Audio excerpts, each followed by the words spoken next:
दोस्तों, 5 दिनों तक चलने वाले दीपावली के महापर्व में धनतेरस का त्योहार सबसे पहले दिन मनाया जाता है और हिंदू पौराणिक मान्यता के अनुसार धनतेरस की तिथि पर भगवान धनवंतरी का जन्म हुआ था। भगवान धनवंतरी को आयुर्वेद और अच्छी सेहत के देवता के रूप में पूजा जाता है। दिवाली पर धनतेरस के दिन भगवान धनवंतरी की पूजा करने से जीवन में सुख, समृद्धि, ऐश्वर्य और अच्छी सेहत का आशीर्वाद प्राप्त होता है। साथ ही इस दिन खरीदारी करना भी बहुत शुभ माना जाता है। धनतेरस के दिन हर तरह के शुभ कार्य प्रारंभ किए जा सकते हैं। इस दिन विशेष रूप से सोना और चांदी के आभूषण, नए बर्तन आदि खरीदे जाते हैं। धनतेरस के दिन इस प्रकार की विशेष चीजें खरीदने पर माता लक्ष्मी जी का आशीर्वाद मिलता है। ऐसी मान्यता है कि धनतेरस के दिन हम जिस भी वस्तु की खरीदारी करके लाते हैं उसमें 13 गुना की वृद्धि होती है। इसलिए आपको ध्यान रखना है कि कोई भी ऐसी गलती ना करे, ऐसी वस्तु खरीद कर ना लाए जिससे कि अशुभता आ जाए। तो धनतेरस के दिन ये चीजें कौन सी है, खासकर मैं आज के वीडियो में आपको बताऊंगा कि आपको इन 13 विशेष चीजों में से आपको कुछ ना कुछ वस्तुएं खरीदनी ही चाहिए। अगर आप ये सभी 13 वस्तुएं ना खरीद पाएं तो इनमें से जो भी आपकी समर्थ हो वह वस्तु आप घर पर खरीद कर ला सकते हैं। धनतेरस के दिन माता लक्ष्मी जी, कुबेर देवता और धनवंतरी भगवान की पूजा करने से घर हमेशा धन, धान्य, सुख, सुविधा और वैभव से भरा रहता है। धनतेरस के दिन जो लोग सोने चांदी से बने हुए आभूषण या सोना चांदी ना खरीद पाएं, उन्हें भी इस दिन कुछ चीजें अवश्य ही खरीदनी चाहिए। सबसे पहली वस्तु है नई झाड़ू। धनतेरस के दिन नई झाड़ू खरीदना बहुत ही शुभ माना जाता है। झाड़ू को माता लक्ष्मी जी का प्रतीक माना जाता है और ऐसा माना जाता है कि नई झाड़ू से धनतेरस के दिन पहले पूजा करके फिर उसका प्रयोग करने से घर की सारी नकारात्मक ऊर्जा दूर हो जाती है और घर में सुख, समृद्धि का वास हो जाता है। अगर हो सके, समर्थ हो तो धनतेरस के दिन एक झाड़ू का गुप्त दान करना चाहिए। इसे आप मंदिर में किसी चौराहे पर या ऐसी जगह पर जहां से कोई भी जरूरतमंद व्यक्ति इस झाड़ू को उठाकर ले जाए, वहां पर आपको रख देना चाहिए। दूसरी वस्तु है साबुत धनिया। धनतेरस के दिन आप कुछ लेकर आए या ना आए, साबुत धनिया तो हर कोई ला सकता है। साबुत धनिया लाकर दिवाली के दिन उससे पूजा करने के बाद अपने ही घर में क्यारी में या गमले में डालना चाहिए। और ऐसा करने से कहा जाता है कि घर में आपके जो भी धन है, जो भी आए हैं, उसमें बरकत होने लगती है। अगर आए दिन अनावश्यक रूप से खर्चे होते हो तो उसमें भी रोक लग जाती है। इस दिन नमक भी खरीद कर लाना चाहिए। नमक अगर आप ढेली वाला लाते हैं तो और भी शुभ है, लेकिन आजकल ढेली वाला नमक मिलना हर जगह पॉसिबल नहीं होता है। तो आप जो भी नमक आपको मिल पाता हो वो नमक आप इस दिन घर पर लेकर आए। धनतेरस से लेकर दीपावली के अगले दिन गोवर्धन और भाई दूज तक आप इसी नमक का प्रयोग करें और इन 5 दिनों तक लगातार आपको नमक का पोछा भी घर में लगाना चाहिए। ऐसा करने से एक तो दरिद्रता दूर हो जाती है और घर से नकारात्मक ऊर्जा भी दूर हो जाती है। चौथी वस्तु जो आपको घर पर लानी चाहिए वो है गोमती चक्र। कहते हैं जिस घर में गोमती चक्र होता है वहां सुख, सौभाग्य और समृद्धि की वृद्धि होती है। गोमती चक्र घर पर रखने से वास्तु दोष भी दूर हो जाता है और अगर घर परिवार में किसी भी सदस्य में आत्मविश्वास की कमी हो तो धनतेरस के दिन गोमती चक्र लाकर उनके हाथ से पूजा करवाकर फिर बाद में आपको इन गोमती चक्र को अपने मंदिर में या फिर धन रखने के स्थान पर आपको रख देना चाहिए। ऐसा करने से जो भी संबंधित परेशानी है वो दूर हो जाती है। आपको ये सारी वस्तुएं मार्केट में पूजा वाली दुकान में बहुत आसानी से मिल जाएंगी। 5वीं वस्तु है कौड़िया। कौड़िया आपको सफेद, भूरी, पीली या चितकबरी मिल जाएगी, लेकिन आपको जो कौड़ियाएं लानी है वो दिया तो सफेद लेकर आए या फिर पीले रंग की कौड़ियाएं लेकर आए। कहते हैं जिस घर में कौड़िया होती है वहां पर माता लक्ष्मी जी हमेशा वास करती है। कौड़िया माता लक्ष्मी जी को आकर्षित करती है, इसलिए आज के दिन आप 5, 7, 11 या 13 कौड़ियां लाकर आप चाहें तो धनतेरस की शाम को या फिर दीपावली की रात को इनकी पूजा करके रोली अक्षत कुमकुम अर्पित करके फिर एक लाल कपड़े में बांधकर आपको अपने घर में जहां पर भी आप धन रखते हैं वहां रख देना चाहिए। हर साल आप इन्हीं पुरानी कौड़ियों की पूजा कर सकते हैं। हर साल आपको कौड़ियां खरीदने की आवश्यकता नहीं है। यदि आप नई कौड़ियां खरीदना ही चाहते हैं तो पुरानी कौड़ियों को आप जल में प्रवाहित कर दें। छठी वस्तु है श्रीयंत्र। श्रीयंत्र खरीदते समय देख लीजिएगा कि उस पर सभी चिन्ह, सभी जो भी निशान होते हैं वो अच्छे से अंकित होने चाहिए। श्रीयंत्र जिस घर में होता है, नियमित रूप से श्री यंत्र की पूजा जिस घर में होती है, वहां पर भी कभी धन का अभाव नहीं रहता। श्री यंत्र की उत्पत्ति को लेकर धार्मिक प्राणों में उल्लेख मिलता है कि एक बार माता लक्ष्मी जी अप्रसन्न होकर पृथ्वी से वैकुंठ लोक चली गई। माता के रुष्ट हो जाने से धरती पर बहुत सारी समस्याएं प्रकट हो गई। ब्राह्मण और महाजन बिना लक्ष्मी जी के निधन हो गई। तब ब्राह्मणों में श्रेष्ठ वशिष्ठ मुनि ने निश्चय किया कि मैं लक्ष्मी जी को प्रसन्न कर पृथ्वी पर वापस ले आऊंगा। जब मुनि वशिष्ठ बैकुंठ में जाकर महालक्ष्मी जी से मिले तो उन्हें पता चला कि माता लक्ष्मी जी तो अप्रसन्न है और वह किसी भी स्थिति में पृथ्वी पर आने को तैयार नहीं है। तब वशिष्ठ जी ने वहीं पर बैठकर भगवान विष्णु की आराधना शुरू कर दी। नारायण ने प्रसन्न होकर मुनि वशिष्ठ को अपने दर्शन दिए। वशिष्ठ जी ने श्री हरि विष्णु से कहा कि हम पृथ्वी पर बिना लक्ष्मी जी के बहुत दुखी हैं। हमारे सारे आश्रम उजड़ गए, धरती पर वैभव खत्म होने वाला है। यह सुनकर भगवान विष्णु वशिष्ठ मुनि को साथ लेकर माता लक्ष्मी जी के पास गए और उन्हें मनाने की कोशिश की, लेकिन फिर भी माता लक्ष्मी जी नहीं मानी। तब उन्होंने कहा कि मैं किसी भी स्थिति में पृथ्वी पर वापस जाने को तैयार नहीं हूं। जब चारों दिशाओं में माता लक्ष्मी जी के पृथ्वी पर वापस न आने की बात फैल गई, तब देवताओं के गुरु बृहस्पति जी ने एक युक्ति सुझाई। उन्होंने कहा कि अब श्री यंत्र साधना ही एकमात्र उपाय बचा है जिससे माता लक्ष्मी जी को धरती पर आना ही पड़ेगा।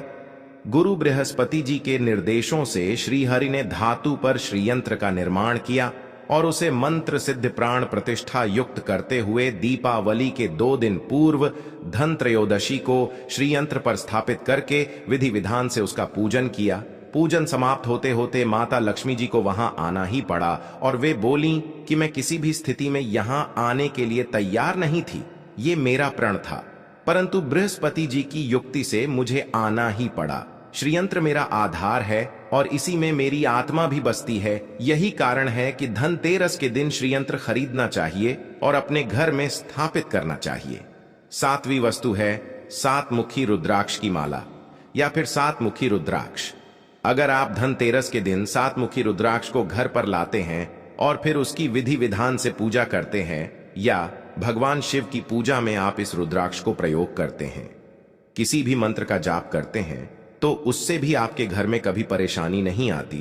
किसी प्रकार का कोई अकाल मृत्यु का भय नहीं रहता, क्योंकि दीपावली दियों का त्योहार होता है और इस दिन अपने घर में अपनी सामर्थ्य के अनुसार दीपक जलाए जाते हैं। धनतेरस के दिन भी दीप जलाने चाहिए। अगर आप चाहते हैं आपके घर में साक्षात माता लक्ष्मी जी का वास सदा बना रहे, पूरे वर्ष पर आपके घर में धन की कोई कमी न रहे, आपको कभी कर्ज लेने की नौबत न आए, तो ऐसे में धनतेरस की शाम को आप 13 दीपक घर के अंदर और 13 दीपक घर के बाहर जलाइए। ऐसा करने से भी माता लक्ष्मी जी का आशीर्वाद प्राप्त होता है। और धनतेरस के दिन 8वीं जो वस्तु है वो आपको मिट्टी के दीपक जरूर खरीद कर लाने चाहिए। मिट्टी के दीपक आप अपनी समर्थ के अनुसार खरीद कर ला सकते हैं। अगर हो सके तो किसी जरूरतमंद को जहां पर धन का अभाव हो, ऐसे घर में आप मिट्टी के दीपक का तेल सहित और बाती सहित रुई सहित दान भी कर सकते हैं। 9वीं वस्तु जो आपको खरीद कर लानी चाहिए वो है लक्ष्मी जी और गणेश जी की मूर्ति। वैसे तो मिट्टी की मूर्ति ही घर पर लाना शुभ होता है, लेकिन यदि आप मिट्टी की मूर्ति ना लाना चाहे तो धातु की मूर्ति, जैसे कि आप चांदी की, सोने की या पीतल की मूर्ति भी घर पर ला सकते हैं। अगर आपके पास पहले से ही मूर्तियां हैं तो आप जरूरी नहीं है कि हर दीपावली पर मूर्ति खरीदे। धातु की मूर्ति यदि है तो हर साल आप मूर्ति ना खरीदे, लेकिन मिट्टी की यदि मूर्ति है तो उनका विसर्जन कर आपको धनतेरस के दिन नई मूर्तियां लाकर उनकी पूजा विधि विधान से करनी चाहिए। धनतेरस के दिन खरीदी गई नई मूर्तियों की पूजा आपको दीपावली की शाम को करनी चाहिए। धनतेरस के दिन आप भगवान गणेश और माता लक्ष्मी जी की जो मूर्ति खरीदे वो खरीदते समय यह ध्यान रखें कि दोनों मूर्ति अलग अलग होनी चाहिए और दोनों ही मूर्ति में भगवान गणेश और लक्ष्मी जी बैठी हुई मुद्रा में हो, खड़ी हुई मुद्रा में लाई गई। जो मूर्तियां होती हैं वो उग्र स्वभाव की ओर चंचल मानी जाती है।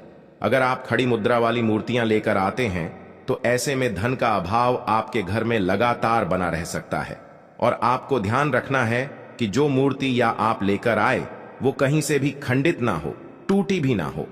गणेश जी की प्रतिमा खरीदने से मैं ध्यान रखें कि उनकी जो सूंड है वो बाईं तरफ मुड़ी हुई हो और उनका वाहन मूषक भी उस मूर्ति में जरूर बना हो, और भगवान गणेश के एक हाथ में लड्डू या मोदक भी होना चाहिए।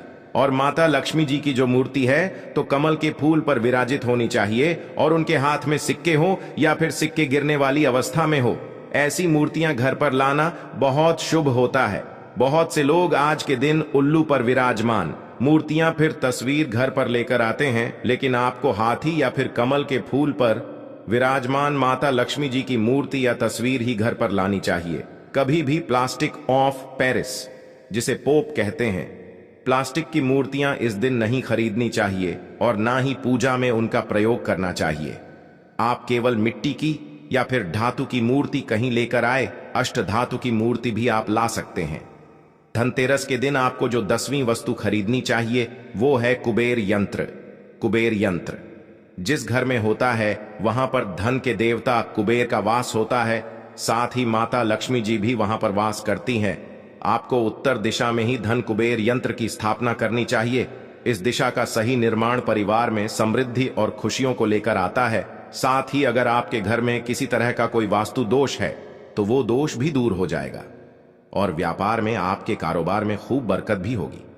कई बार लोग खूब मेहनत करने के बाद भी उतना धन नहीं कमा पाते जितनी आप मेहनत करते हैं, और मेहनत करने के बाद भी आपके धन की तिजोरी खाली ही रहती है। तो उसे पूरा साल भरा रखने के लिए आपको धनतेरस के दिन और दिवाली के दिन कुबेर यंत्र की विधि विधान से पूजा भी करनी चाहिए। कुबेर देवता के मंत्र मंत्र ओम यक्षाय कुबेराय वैश्रवणाय धन धान्याधिपतये धन धान्य समृद्धि मंत्र का कम से कम 1 बार या 51 बार जाप करना चाहिए। 11वीं वस्तु है सोने चांदी के आभूषण या फिर सिक्का। अपनी सामर्थ्य के अनुसार आपको आज के दिन सोने चांदी के आभूषण या फिर कोई भी चांदी का सिक्का खरीदना चाहिए और उसकी भी पूजा आपको करनी चाहिए।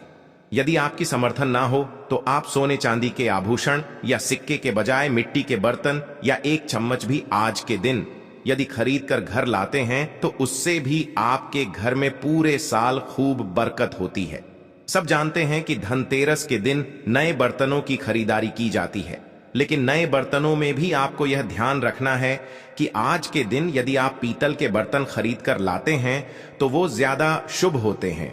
आप पुराने टूटे हुए बर्तनों को बदलकर भी नए बर्तन घर पर खरीद कर ला सकते हैं। जिसकी यदि सामर्थ्य बर्तन खरीदने की ना हो तो उन्हें आज के दिन केवल पूजा से संबंधित जो भी सामग्री है वो खरीदकर घर लानी चाहिए। ऐसा करने से भी आपको धन कुबेर भगवान और माता लक्ष्मी जी का आशीर्वाद प्राप्त होता है। जिसकी अगर समर्थ हो तो वो अपनी सामर्थ्य के अनुसार लेकिन कुछ भी चाहे वो खरीद सकता है। लेकिन बर्तनों में आपको लोहे के बर्तन इस दिन भूल से भी नहीं खरीदने चाहिए।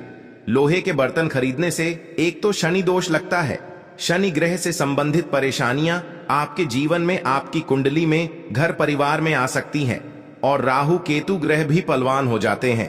13वीं वस्तु है पूजा का सामान और धार्मिक पुस्तकें। अगर आप अब तक बताई गई सभी 12 वस्तुएं खरीदने में असमर्थ हैं तो आज के दिन यदि आप अपने घर में पूजा से संबंधित कोई भी वस्तु खरीद कर लाते हैं, जैसे कि मिट्टी के दिए वगैरह कुछ भी लेकर आते हैं, तो उससे भी आपको धनतेरस के दिन की गई पूजा का पुण्य अवश्य ही प्राप्त होता है। अगर आपको पूजा से संबंधित कोई सामान लाना है, जैसे कि रोली, अक्षत, कुमकुम, कलावा या फिर कोई भी सामान, लौंग, इलायची, पान, सुपारी, बताशा, तो वो भी आप इस दिन खरीद कर ला सकते हैं। इसके अलावा अब धार्मिक पुस्तकों में जैसे कि व्रत कथाएं हैं या फिर पूरे हफ्ते पढ़ने वाले जो भी व्रत त्योहार है, आरहतियों की किताब है, और अगर आप पढ़ते हो तो आप पुराण भी अपने घर पर ला सकते हैं। और पुराण घर पर लाने के बाद जब भी आपको समय हो तो खुद भी पढ़ना चाहिए और दूसरों को भी पढ़कर सुनाना चाहिए। ये सारी वस्तुएं यदि आप इनमें से कुछ भी या सारी वस्तुएं भी खरीद कर लाते हैं तो उससे कहा जाता है कि आपके घर में पूरे वर्ष माता लक्ष्मी जी की कृपा बनी रहती है। घर में कभी भी आपको कर्ज लेने की स्थिति नहीं आएगी। आप जितना भी कमाएंगे उसमें आपको 13 गुना की वृद्धि मिलेगी। ये जानकारी अगर आपको पसंद आई हो तो वीडियो को लाइक करके हमारे चैनल को सब्सक्राइब जरूर कीजिए।